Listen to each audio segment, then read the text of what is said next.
No, he's actually, Draymond's a brilliant mind. I mean, I remember when we drafted him, one of our coaches said he's already day two, one of our best defenders on the team. As far as his mind, it'd be the equivalent of drafting a middle linebacker in football. And second day in practice, you go, he could be our play caller. He could call it. And Draymond's that good and that sharp defensively, and actually his basketball acumen. So when he speaks, for me and anybody else, we give him the gravity that his comments deserve. Also, the fact he just loves basketball. I mean, what's he doing here? That's the other thing. He's at our draft workout on a whatever day today, Tuesday, and stays. He came in the draft room yesterday. That's the kind of guys you want. I mean, that's our business. It's basketball. So to have a guy like him, who's a three-time champion, care about who we're taking at 28 shows great leadership. I'm sure the players look over there and kind of say, that's Draymond Green. He was a 35th pick. It's motivation for those guys. So did he share much perspective about that? He kind of gave out. He stopped saying that a little bit. He hung on to that. And now I guess he's got his respect that he's looking for. But he hung on to that 35. He'll still bring it up when it's appropriate. But it's a great story. I mean, he should tell that story because it doesn't matter what number you are in the draft. There's a lot of guys in the second round or late first that have become really good players. How many times has he come out to the draft workouts? I know you guys have had several. I think he was here yesterday a little bit. He's here one other time. So maybe this was his third. He says he's coming tomorrow. I don't know. We don't make him come. I mean, do whatever he wants. Will he be with you draft night? He says he might, but again, he doesn't have. He's just a player. He can come if he wants to, but having Draymond around always makes everything a little more entertaining. And but yeah, look, who am I to say I know more than Draymond Green about basketball? It probably is the other way around. So if you want somebody that opinion should hold some weight. He watches college. He comes to the workouts, so maybe he should make the pick. Deep. I think there's guys we like it where we're picking, which means it goes into the late first. I think it probably goes into the early second. That's a little bit of the eye of the beholder thing. I mean, you might not think it is, and I do. I don't know what the league perception of it is. It certainly seems like there's a lot of wing depth, and which is a position that seems to be coveted by the league right now.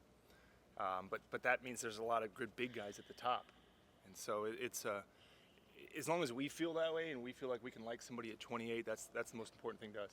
Bob, when you're looking at the recent success you guys had, late first round picks and being able to buy in the second round, what were some of the things that you guys wanted on your checklist that determined who you guys got?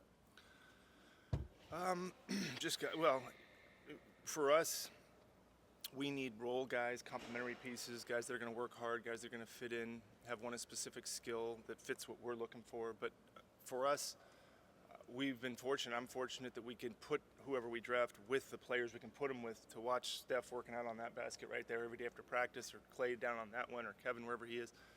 It's a luxury for us to bring a young player into this environment with Steve and his staff and kind of show them what winning looks like.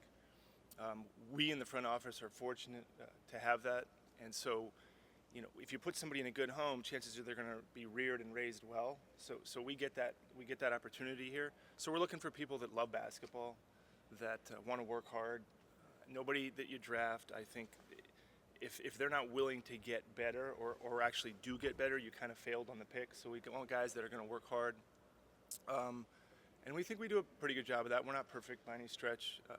Everybody could go back and redraft. It's a hard thing to do. People work very hard to get it right, but you don't get it right all the time. So we've had some success, and there's ones that we haven't gotten right too. You can look at guys like Jordan and maybe Patrick too, in the sense that they were drafted with guys whose defense may be a little ahead of their offense in some ways. And then I heard guys that have come in the last few days saying that you guys do more on defense. Is that just one way to try and gauge a guy's love of basketball, if he'll play defense? Or, why the emphasis on defense? Well, I think in this league it seems to be if you can't guard and you guys follow the playoffs, they will pick on you, and they will exploit you. And so players that can defend their position can play basketball. I mean, if you surround a player that's defensive minded with scoring, which we're fortunate to have some scoring, you can put them on the floor. And I think I assume every team does value that too. But again, that could be unfair because we have a lot of scoring with our core guys. Doesn't mean you don't want bench scoring. I mean, I'm the first one to say we don't get a lot of bench scoring. We have a lot of scoring in our main guys. Love to have both, but if a player can score and defend his position, usually they're gone before we pick or are in free agency and get paid what they should get paid. So if you can defend and you're surrounded by scoring, you can play. If you can't defend, you better be a pretty good scorer.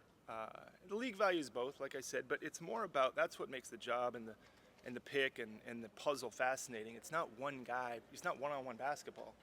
So when we look at our team, it's also who's the best player. But for example, Jordan Bell probably fits us better than he might another team, and that doesn't matter how he fits other teams. Does matter how he fits when we sign Sean and Andre, big guards that can move stuff off the ball. It doesn't much matter to us what the league values those guys as. It matters how we value them, and the league can value them however they want. That's fine. But for us, defensively, a guy that can defend certainly is important. With our limitations as far as what we can spend in free agency, we'd like to draft a guy that can play.